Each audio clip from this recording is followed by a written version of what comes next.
Bienvenue au Polysécure, épisode pour les PME, le grand public. Je suis avec Emeline. Bonjour, bonjour. Bonjour, nous allons aborder tout le fait de planifier la perte et le vol de données et incidemment un peu cela quand ça se passe en voyage ou les préparations nécessaires au fait du voyager et de l'équipement ou nos informations. Donc, Emeline, je vais te laisser commencer parce que tu as quand même une bonne base, puis on ira avec ça. Oui, tout à fait. Alors, pourquoi ce sujet aujourd'hui, ce sujet très proche de moi en ce moment, que je trouvais important de mentionner, de sensibiliser, au niveau, planification, perte des appareils, vol des appareils. Je suis en voyage en ce moment, petite tranche de vie. Je suis en voyage en ce moment à l'extérieur du Québec et on est chez de la famille et on s'est fait cambrioler. Donc plus d'ordinateur, plus de téléphone, plus de toutes ces petites choses-là. Donc, je voulais inciter là-dessus aujourd'hui. Matériel physique égale risque de perte, risque de vol. Donc, je voulais qu'on aborde quelques points à mettre en place peut-être pour les prévenir. Puis c'est quelque chose que j'abordais déjà moi de mon côté en formation, mais là encore plus perfectionné parce que de le vivre, c'est différent que de voir un petit peu la théorie. Donc, première chose. Très importante selon moi, c'est là on s'est fait voler nos ordinateurs. Premier réflexe normalement c'est d'aller à la police. Mais là on va à la police, puis on porte plainte, effraction, peu importe. Mais les choses qu'on a perdues sont ordinateurs. Ok, quel est le numéro de série de l'appareil? Comment le reconnaître? Est-ce que vous avez une photo? Donc première des choses, et je serais curieuse de t'entendre là-dessus, mais conserver les numéros de série de nos appareils. Est-ce que de ton côté c'est quelque chose que tu as noté quelque part, ce numéro de série magique? Non, très très peu. De façon indirecte parce que, disons, au niveau Apple, parce que moi, je suis beaucoup plus dans l'univers Apple avec des Mac puis des iPhones et iPad, les numéros de série sont enregistrés au même à notre compte. Fait que ça, c'est déjà moins pire. Puis déjà, dans un contexte comme celui-là, on peut déclarer au niveau de Apple la perte de l'équipement et donc le désactiver. Donc, ça enlève la valeur. Pour le voleur, cet équipement-là n'a plus aucune valeur. Donc, ça a un certain avantage et ça protège les données qu'on peut disposer sur ce appareil-là. En dehors de cet univers-là, je n'ai pas noté les numéros de série de mes autres équipements, parce que j'en ai d'autres aussi. Et là, si j'venais dans une session comme celle-là, je serais un peu plus dans le pétrin. Je serais pas capable de justement donner un élément différenciateur pour aider la police à repérer le équipement et dans le fond correctement l'identifier. Ouais, tout à fait. Donc, si on a un petit devoir tous à faire aujourd'hui, on peut même mettre l'épisode sur pause pour aller fouiller un petit peu. Donc, tu disais, sur Mac, c'est quand même assez facile. Justement, c'est ce qui a sauvé, tu vois, mon conjoint qui ne l'avait pas fait, cordonnier mal chaussé. On a beau avoir une conjointe dans le domaine, mon chum n'avait pas enregistré son numéro de série, mais heureusement, c'était un Mac qu'il avait. Donc, effectivement, on a pu aller rechercher ça. Mais bon, sur Windows, effectivement, on est un petit peu fait donc de pouvoir aller bidouiller un petit peu. Il y a quelques manipulations très simples à faire qu'on peut retrouver sur Internet pour retrouver ce numéro magique. Et ensuite, on peut enregistrer ce numéro de série dans un gestionnaire de mots de passe ou peu importe, de façon sécurisée aussi. Une autre chose qui est un conseil pour la vie de tous les jours aussi, mais qui est encore plus intéressant quand vient le moment de planifier la perte, le vol, de verrouiller nos appareils avec un mot de passe. Un mot de passe, une empreinte digitale, avec un motif aussi. Il y a comme des petites codes, des petits dessins qu'on peut faire pour déverrouiller, mais de cette façon, on empêche des personnes mal intentionnées d'accéder facilement à nos appareils. Puis un autre avantage de verrouiller est le fait que l'appareil devient automatiquement inaccessible. Lorsqu'il est inutilisé depuis un certain nombre de minutes, hop, il se verrouille de façon automatique. Même si je le laisse sur une table, que je suis au restaurant, que je vais aux toilettes, peu importe, que je m'absente un certain nombre de temps, il sera verrouillé, donc devient beaucoup plus difficilement accessible et le contenu derrière est au moins protégé. Ça, c'est quelque chose que on avait déjà mis en place. De ton côté aussi? Ouais. De toute façon, largement. De toute façon, la plupart des appareils récents exigent ce genre de choses-là. Maintenant, ils nous laissent même plus le choix de pas l'accepter. On est comme forcé à le faire. On peut le retirer a posteriori, mais en général, à l'activation de l'appareil, c'est un chemin obligé. Ce qui est une très bonne chose en soi, là, autant au niveau des iPhones que des Android, là. Fait que déjà là, ça l'amène à un niveau où les gens sont plus élevés. Et donc, le chiffrement. Le chiffrement chez Android, c'est un peu moins présent, par exemple. Là, faut être plus vigilant sur quel type d'appareil qu'on choisit, parce que c'est pas tous les appareils qui le permettent. Je sais que Samsung, c'est beaucoup plus là. Les autres, c'est à géométrie variable. Du côté du iPhone, ça l'est tout le temps. Et d'ailleurs, moi, j'ai une anecdote par rapport à ce numéro-là et les effets de celui-ci. Mon appareil, en voyage, les enfants ont décidé de jouer avec mon appareil tenter de rentrer le code 10 fois. Au bout de 10 fois, l'appareil s'est complètement effacé en voyage. C'est aussi un contexte très difficile. Là, j'ai pas perdu l'appareil, mais j'ai perdu le contenu de l'appareil en voyage. Dans l'ensemble, c'est presque la même chose parce que là, j'ai pas eu à débourser pour acheter un nouvel appareil, mais l'effet réel sur ma vie était sensiblement le même. Ah oui, puis le sentiment de un peu la panique, l'urgence, de dire, comme tu disais, ça arrive.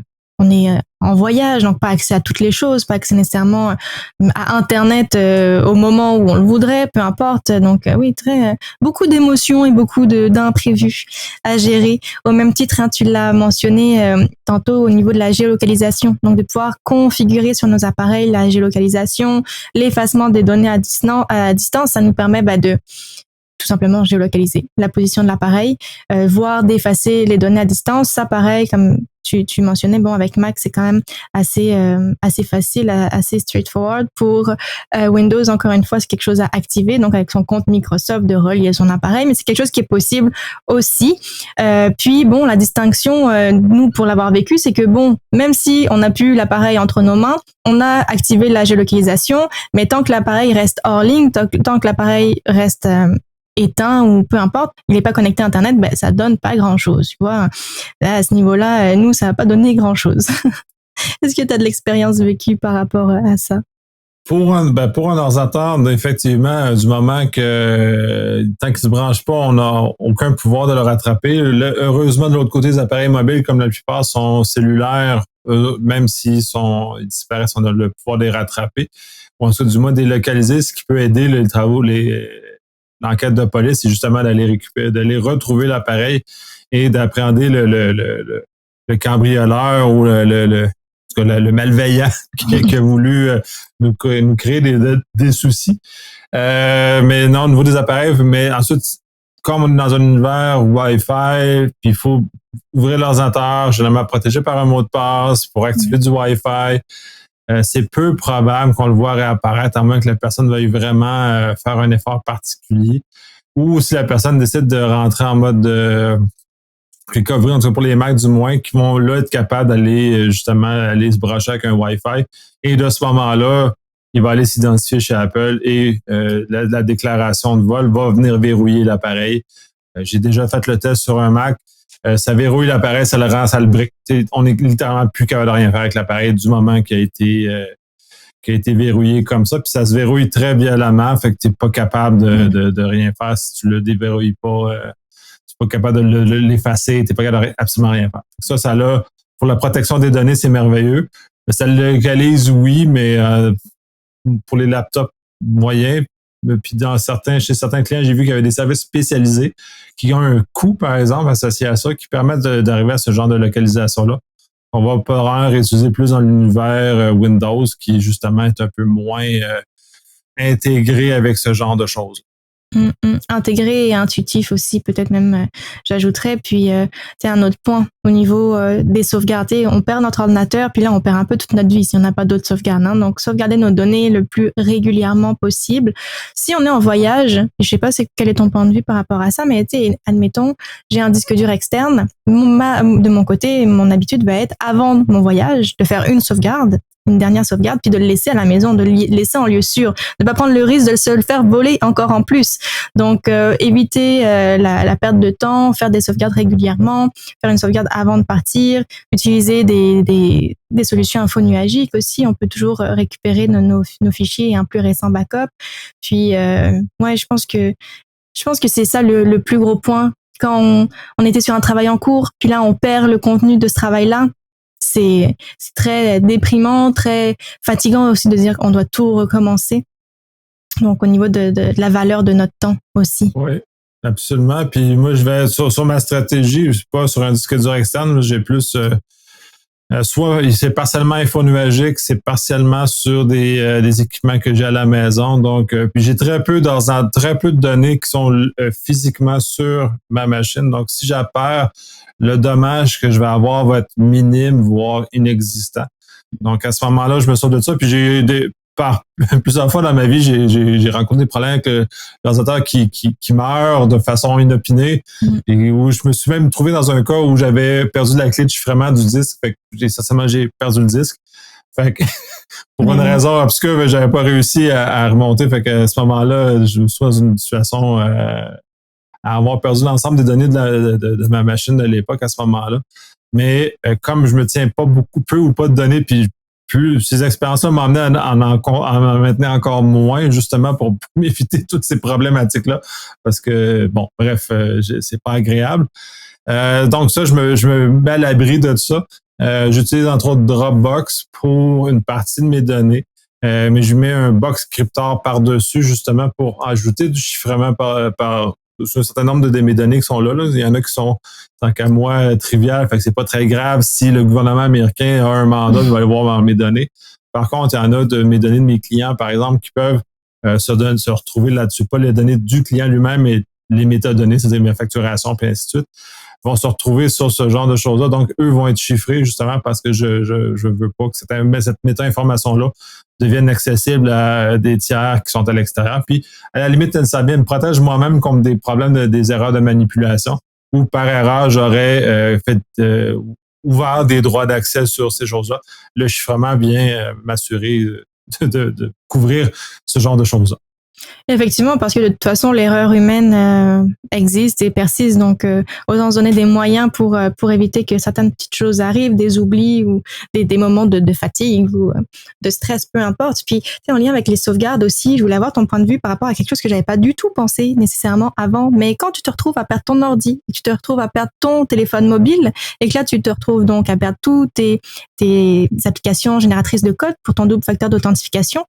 Alors là, c'est le gros bazar. Donc, si moi de mon côté, j'ai eu beaucoup cette réflexion-là, donc dans les derniers jours, à savoir, bon, qu'est-ce qu'on fait, comment on fait, ben, ça va être tu vois, avec Google Authenticator, par exemple, on peut générer un seul code QR qui rassemble tous nos codes, toutes les plateformes. Donc, je pense que ça pourrait être une habitude et tout de suite une action à prendre de se dire, OK, je génère ce code QR, je le sécurise, je le mets dans un endroit sécurisé. De cette façon, si mon appareil est volé, si mon appareil est perdu, j'ai toujours cette source d'information-là pour quand même pouvoir accéder à mon Google, pouvoir accéder à mes plateformes. Et qu'est-ce que tu en penses à ce niveau-là?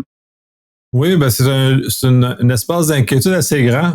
Google Authenticator, heureusement, c'est pas très longtemps qu'il permet justement la sauvegarde. Puis c'était justement une très grande douleur, disons, de pas être capable de sauvegarder ça facilement. C'est sûr qu'il y a des codes de recouvrement qui sont disponibles à chaque set qu'on va, qui nous aident à nous sortir de ce pétrin-là et mettre les mécanismes qui sont en place pour nous aider. Le backup ne sauvegarde pas, fait qu'il faut vraiment sauvegarder volontairement, comme Microsoft Authenticator, c'est la même chose. Ça, c'est un élément. Dans la mesure où moi, je mets ça au minimum sur 2 appareils aussi, ces codes-là. Fait que si je perds un des 2 appareils, au moins j'ai l'autre toujours en relève pour être capable d'être capable de me sortir du pétrin. Puis c'est assez complexe communiquer avec un service duquel on a perdu le deuxième facteur et de réussir à nous faire déverrouiller notre compte et réaccéder. Heureusement, d'un côté, pour pas que les malveillants puissent l'utiliser facilement, mais pour nous qui se sont mis dans le pétrin, c'est un chemin qui est assez long, qui peut prendre plusieurs jours avant de réussir à faire. Par exemple, moi, j'ai fait l'expérience avec Instagram. Ça prend plusieurs jours réussir à récupérer cette clé-là. Puis dans mon cas, j'ai été chanceux parce que j'ai retrouvé le téléphone sur lequel ce code-là est. Puis en même temps, bon, sauf que moi, c'est pas très grave si je perds mon accès à mon Instagram parce que je fais pas ma business là-dessus. Mm-hmm. Par contre, il y a des gens qui font leur business là-dessus, puis laquelle c'est leur moyen de gagner leur vie pour les influenceurs et ainsi de suite. Et si eux perdent l'accès à leur Instagram pendant plusieurs jours, ça peut être plus dramatique au niveau de la génération des revenus, au niveau de la génération de leur business, puis vite, ou même au niveau de leur image, de leur business dans lequel ils font à ce moment-là. Oui. Moi, c'est ma stratégie, c'est plusieurs appareils, backup. Là, j'ai commencé à utiliser aussi, puis d'ailleurs, en tant qu'embarqué dans le sujet du deuxième facteur sur ces choses-là, Apple, à partir de iOS 15, puis Monterey, c'est la nouvelle version du macOS, vont inclure le deuxième facteur à leur gestionnaire de mots de passe, ce qui va permettre d'être dans un endroit un peu plus intégré aussi. Fait qu'à ce moment-là, il y a des avenues comme ça. OnePassword le fait aussi, fait que c'est une autre place où on peut sauvegarder, stocker les deuxièmes facteurs pour nous sauver la vie si on vient à perdre notre appareil. Mais c'est dramatique de perdre son appareil, là.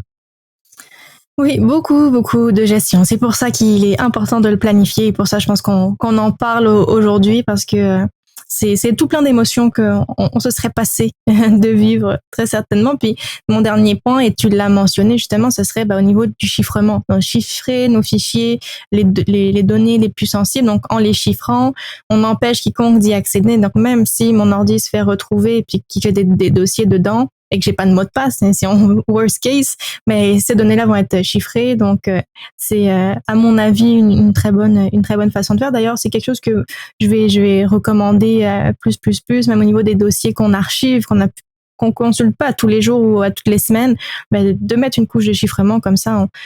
On ne mise pas uniquement sur nous, notre capacité humaine, mais on va mettre aussi des outils pour nous aider avec la sécurisation de toutes ces belles choses-là. Oui, absolument. De toute façon, moi, mes ordinateurs, leur disque est chiffré. L'autre fois, ça m'a causé un peu des soucis. Téléphone, la même chose. Les backups, la même chose. Les sauvegardes qu'on obtient, même en info nuagique dans certaines circonstances. Moi, j'utilise Boxcryptor, mais il existe, j'imagine, d'autres produits aussi qui peuvent arriver à des choses similaires. Donc, c'est très, très important. Mais en même temps, le chiffrement par lui-même, c'est pas parfait. Il faut s'assurer que le mot de passe qui ouvre le chiffrement soit suffisamment robuste aussi. Là. Si c'est bonjour 1, 2, ça sera pas très difficile aux malveillants de casser ou dans le fond, déverrouiller le chiffrement. Donc, les deux éléments vont de pair aussi à ce moment-là pour assurer que on arrive à l'objectif de protéger nos données, parce qu'on en a tous des données à protéger. Ouais, non, absolument. Et on aura l'occasion peut-être d'aborder ces notions-là. Donc, oui, très, très pertinent. Puis, pendant qu'on est en voyage, moi, j'y suis en ce moment. Puis, si on aborde un petit peu plus, peut-être pendant le voyage, quelles sont les recommandations et que ce soit hors Québec, que ce soit Québec aussi. Je pense que même si on voyage dans le Québec, le risque peut être partout et d'autant plus quand on mentionne les Wi-Fi, le Wi-Fi public ou même, tu me diras ce que t'en penses, mais moi, je suis peut-être un petit peu freak par rapport à ça, mais tu sais, un Wi-Fi dans mon Airbnb, pas sûr que je vais être super confortable aussi de me connecter via ce Wi-Fi là, même s'il est sécurisé, même s'il y a un mot de passe, mais d'aller consulter mes comptes bancaires. On sait pas nécessairement avec, si on c'est partagé, on a une chambre dans un Airbnb, à quel point est-ce que c'est sécuritaire, à quel point la personne derrière est bienveillante, à quel point est-ce qu'il y a peut-être pas d'autres personnes qui ont eu accès à ce mot de passe-là, puis qui passent faire un petit tour et, est-ce que c'est moi qui est trop intense? Dis-moi. Non, de toute façon, dans mon dernier voyage, justement, il y avait un Wi-Fi intégré. Puis ça vaut la même chose pour les Wi-Fi dans les espaces publics. Le mot de passe, ça vaut ce que ça vaut. Là. Donc, puis en même temps, jusqu'à un certain point, dans les cas des Airbnb, on peut avoir certains problèmes de confiance face aux locataires parce qu'il y a eu des cas en sorte de caméras cachées. Donc, on peut aussi imaginer qu'ils vont écouter sur le réseau Wi-Fi. Donc, on n'est vraiment pas dans un réseau de confiance. Moi, j'utilise un VPN, tout dépendant des circonstances, soit un VPN qui revient jusque chez nous ou un VPN, Proton VPN, qui est aussi tout à fait équivalent. Sur mon ordinateur portable, le réseau ne lève pas si Proton VPN ne lève pas. Il faut que je lève mon réseau Proton pour accéder aux choses. Ça fait que ça évite que s'il y a un intrus sur ce réseau-là, parce que la probabilité est quand même là, ne verra pas le contenu de ma communication d'une sorte. Il faut juste voir la communication protégée par Proton à ce moment-là pour limiter. Puis ça, c'est comme sur les Wi-Fi publics, je fais exactement la même chose. Puis tu sais, il y a un petit bidule qui existe, qui est un routeur Wi-Fi portatif. Donc un petit bidule que je mets une carte SIM dedans, qui a de l'internet, qui est relié au satellite. Puis tu sais, à ce moment-là, je peux m'y connecter. Il y a que moi qui m'y connecte. Je sais que c'est sécurisé. Est-ce que tu vois des failles potentielles, toi, à ton niveau? Tu sais, moi, personnellement, je me dis, vaut mieux ça qu'un Wi-Fi public. Mais de ton côté, est-ce que, avec ton expertise, tu dis, il y a quand même des petites choses à faire attention? Ça dépend. Oui, ça dépend de quelle est ta menace. Là, on tombe côté grand public, ça serait très étonnant. Côté PME, surtout dans le milieu de la recherche, on aurait probablement même ça un certain risque puisque les réseaux cellulaires ne sont pas d'une très grande sécurité. Ça a été déjà démontré depuis plusieurs années. En ce moment, j'aurais dit oui, pas de problème. Maintenant, ça dépend de ce qu'on fait. moi, je pense pas que quelqu'un va mettre l'effort de venir hacker mon signal cellulaire pour aller chercher ce genre de choses-là. Je pense pas que dans ton cas non plus, à moins que tu caches des secrets que je ne connais pas. Puis justement, c'est parce que c'est des secrets. Sauf des chefs d'entreprise, des chercheurs de ce calibre-là, je serais même eux autres dans cette limite-là, je serais pas nécessairement confortable avec ce genre, sans rajouter une couche de VPN par-dessus pour protéger le contenu, encore plus que le réseau cellulaire pourrait le faire. Ouais, parce qu'on rentre aussi, comme tu dis, dépendamment du risque, mais il pourrait y avoir un risque d'espionnage aussi quand cette personne-là est ciblée. Donc oui, à faire bien attention. Au niveau, on a parlé du Wi-Fi public, mais pareil, au niveau des appareils publics. Peut-être qu'on est dans un hôtel, puis que là, il y a un ordinateur à disposition, il y a peut-être même des laptops à disposition. Donc, faire attention à ce niveau-là, ne pas utiliser ces appareils pour entrer, saisir des renseignements sensibles, comme des identifiants de connexion, des numéros de carte de crédit, mais éviter de communiquer même peut-être par courriel aussi sur ce type d'appareil-là. Ne pas y brancher de périphérique USB, parce que ça, je pense que c'est un risque, mais ça, c'est peut-être quelque chose qui est un peu plus intégré. Une chose toute bête aussi, qu'on met déjà peut-être en place quand on est hors contexte voyage, mais à faire encore plus attention lorsqu'on y est en voyage, de pas brancher d'appareil externe inconnu sur son appareil, que ce soit clé USB, disque dur, des choses qu'on ne connaît pas, on ne sait pas nécessairement qu'est-ce qu'il y a derrière. Non, mais ça, c'est la classique, là. Monsieur Robot le faisait. Il a parsemé un stationnement d'un poste de police de plein de clés USB justement pour faire que les gens s'infectent. Oui, ça. Puis même les bornes de recharge peuvent être problématiques jusqu'à un certain point aussi, parce que dans un certain cas, le même fil permet de mettre le périphérique en mode recouvrement et donc d'accéder à du contenu qui normalement ne serait pas autorisé ou d'infecter l'appareil. Autant iPhone que Android, tout dépendant des versions. Je sais que Apple a mis beaucoup d'énergie pour limiter ça. Je connais un peu moins bien au niveau d'Android, mais les dernières démonstrations que j'ai vues, c'était assez aisé de passer à travers puis de forcer les codes automatiquement sur l'appareil à ce moment-là. Donc, d'où l'importance de mettre une protection par code puis de forcer l'effacement après un certain nombre de tentatives infructueuses. Sur Android, l'iPhone, de toute façon, puis même sur le trou d'iPhone, moi, celui Android. Après 10 essais, il peut pas nécessairement s'effacer, mais il va ralentir la saisie. Il va tranquillement diminuer la capacité aux malveillants d'essayer des codes qui sont jusqu'à ce que ça peut prendre plusieurs jours entre chaque essai, des fois même plusieurs mois dans certains cas. Fait que là, quand on va trop loin, mais là on perd un peu le contrôle de l'appareil. Là. Ouais, exact. C'est très, très très intéressant. Je pense que ça amène une belle réflexion. Puis tu vois, ça faisait le tour des petits points clés que je voulais mentionner aujourd'hui. Puis je pense que le mot d'ordre, c'est que malgré qu'on soit en période d'été, période estivale, les cybercriminels, eux, de leur côté, prennent pas de vacances. Donc faire attention à nos déplacements, faire attention à nos communications, même si c'est un peu plus calme, un petit peu plus light les communications. Mais c'était pour vous sensibiliser et prévenir tout ça.